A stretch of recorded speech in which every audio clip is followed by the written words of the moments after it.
already know what it is. Fourth Quarter Boyz Sports. It's me, the illustrious one, Professor Lake, in the building, man.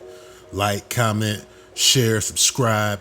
Be a fourth quarter boy for life. Hit the notification icon. Subscribe to the channel. Donate to the Patreon. Let's get right into it, man. So it's been a lot of news coming out about the Chicago Bears picking up Yannick Ngakoue, defensive end for the Chicago Bears. Signs a $10.5 million deal, 1 year long. So that means he's open to be extended and, trying to close in on a bigger deal. Also, the Bears signed Mercedes Lewis, a tight end, former Packer, former Jaguar. He's been in the league at least like 15, 16 seasons. With the Bears being one of the younger teams in the NFL, Mercedes Lewis, he brings that veteran vibes to the locker room. He's really a decent player to back up Cole Kmet or Robert Tonyan, or even just throw him into the mix, into the rotation.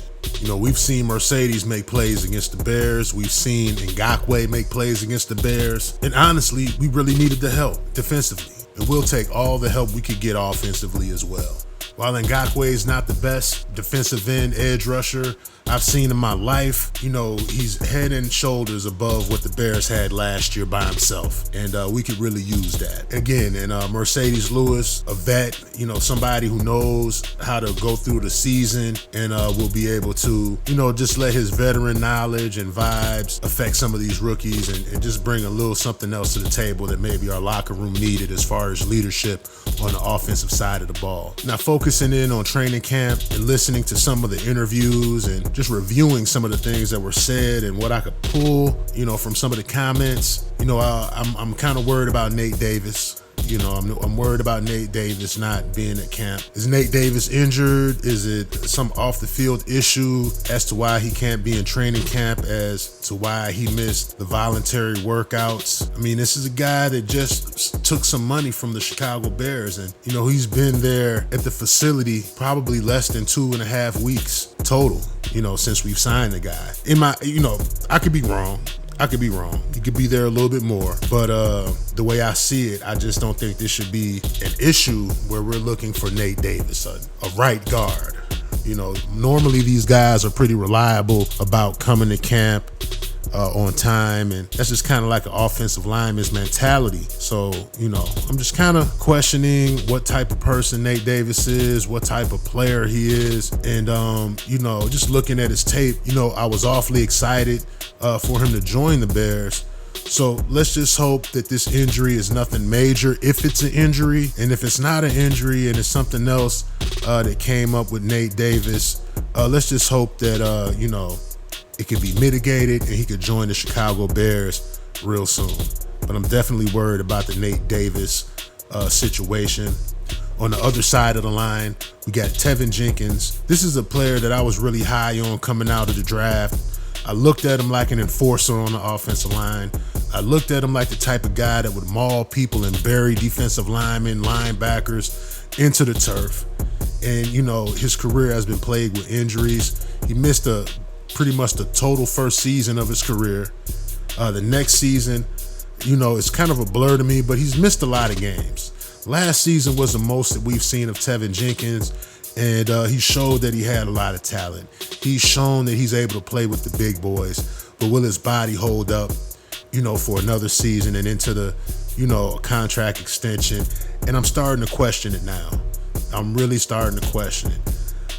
I want to see Tevin Jenkins blossom and overcome his injury situations, but 2 days into contact practice and you gotta step out of practice to get worked on.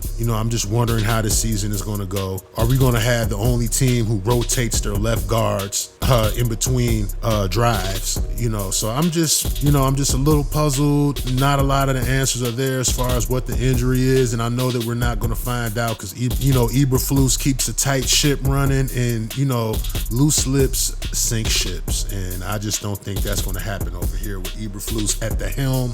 So yeah, offensive line wise, I still feel like, with what's the new turnout with the two guards that we had playing for us or not playing for us, that just brings about, some question marks as far as the offensive line goes, protecting Justin Fields, having an explosive run game.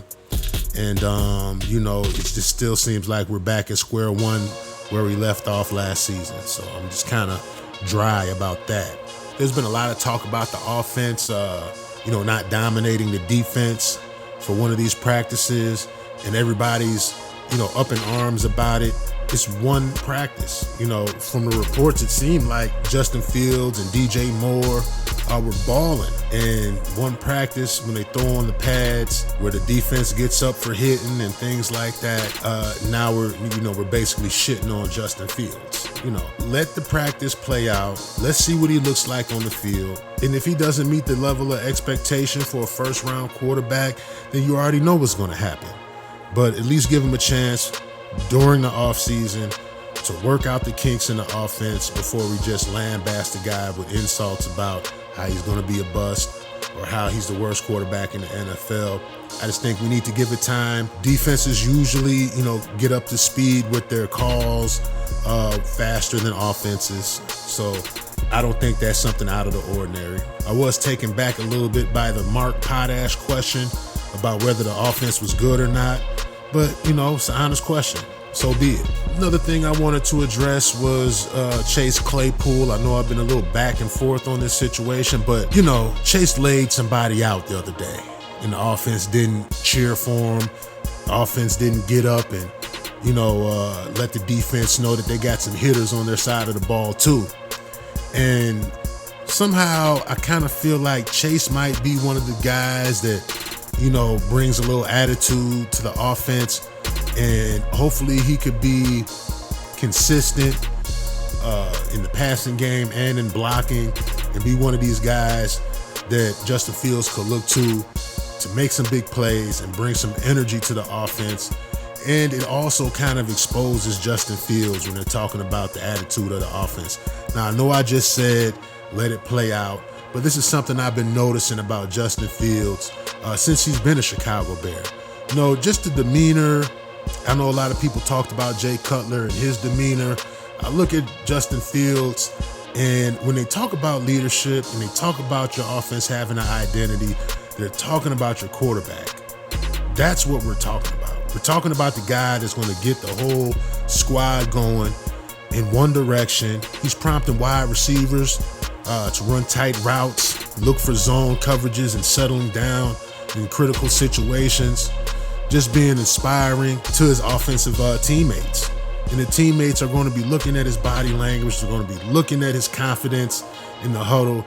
And, he just needs to bring that out and let these guys know that they need to bring the juice as well. They're waiting for Justin to go ahead and pop the cork off the juice. So I just think he needs to do that. Live with the good, live with the bad. We're rolling with you right now. And I think your teammates are trusting you to be yourself, and you just need to do that. Also, there's a couple guys out there that I've heard are trying to make a career for themselves. One is Noah Sewell. He's laying the lumber out there. I already thought he would be doing that. I already thought he would push Sanborn, for that strong side linebacker spot. We'll just see how that plays out. The other guy, Velus Jones Jr. A lot of guys have been dumping on him, and rightfully so. He's really muddied it up last season, but it seems like this season, he's come in with a more focused mind. He's more dialed in as far as what the coaches expect from him, and he's playing like a man, I hear.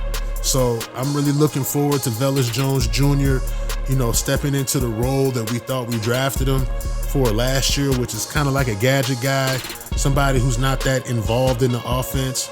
I think, unfortunately, we did have to rely on him a little bit more than he was prepared for.